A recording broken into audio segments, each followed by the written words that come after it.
Carbs के लिए शुक्रिया कहने का तरीका तो मकड़ी के बुने हुए विंटर कलेक्शन जैसा है ना।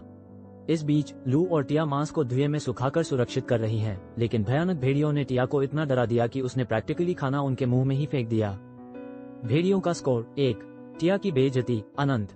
अपनी सब्जियों को बचाने के लिए टीम ने लकड़ी के बक्से बनाए और उन्हें चादरों से ढक दिया, जिससे सर्दी कुदरती फ्रिज में बदल गई। हर कोई जैसे किसी फैंटेसी रोम कॉम फिल्म का हीरो हो, ऐसे ही जादू कर रहा था। ये देखकर हिराकू ने भी इसे आजमाने का फैसला किया। कहानी में अचानक मोड़। सर्वशक्तिमान खेती के औजार का मतलब यह नहीं है कि आप जादू में अच्छे हैं।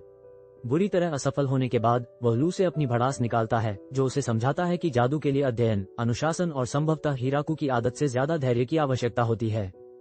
वो इसे हंसकर टाल देता है, उन्हें अद्भुत कहता है, लेकिन लू तपाक से कहती है, नहीं, तुम खास हो। क्या ये जादुई तारीफ थी या वो बस उससे खेती में और फायदे लेने के लिए चापलूसी कर रही है? जब सर्दी अपने पूरे शबाब पर होती है तो हर कोई घर के अंदर दुबक जाता है। समस्याओं का हल ढूंढने वाले हिराकू ने केबिन फीवर से बचने के लिए बोर्ड गेम्स निकाले। जाहिर है लू और टिया की दुश्मनी फिर भड़क उठी। लू ने चीटिंग करने के लिए बोर्ड पलटने की कोशिश की और टिया ने उसे मैजिकल रिवर्स ऊनो मारकर गेम रीसेट कर दिया। हिराकू भागकर दूसरे कमरे में चला जाता है, जहां उसे पता चलता है कि इन्फर्नो वुल्फ आराम से बोर्ड गेम्स में भी अपना दबदबा बनाए हुए हैं। क्योंकि भला किसे प्यारे आग उगलते खूंखार पिल्ले पसंद नहीं आएंगे जो रणनीति के भी महारथी हों। पहली बार हिराकू को उनकी असली ताकत का एहसास होता है। प्यारे चेहरे, भयानक ऊर्जा और उससे भी तेज दिमाग।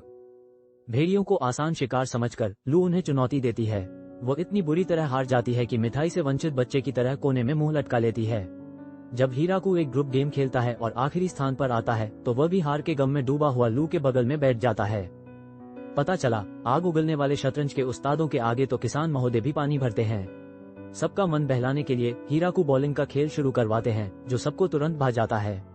सब स्ट्राइक मारते हैं और सर्दी के मौसम में खूब हंसी मजाक करते हैं, ये साबित करते हुए कि उथल पुथल से भरा एक केबिन भी घर जैसा लग सकता है। बसंत आते ही हिराकू खेतों में फिर से बुवाई करने के लिए बाहर निकलता है। जब ज़बूतों अलार्म बजाता है तो खेत का शांत माहौल अचानक बदल जाता है।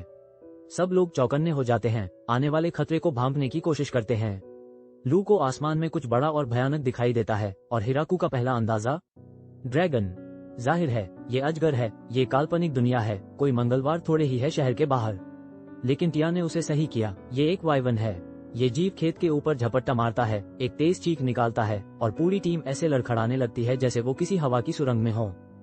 जैसे ही हिराकू खुद को संभालता है, वाइवन मॉर्टल कॉम्बैट जैसा दिखने वाला एक आग का गोला बनाना शुरू कर देता है।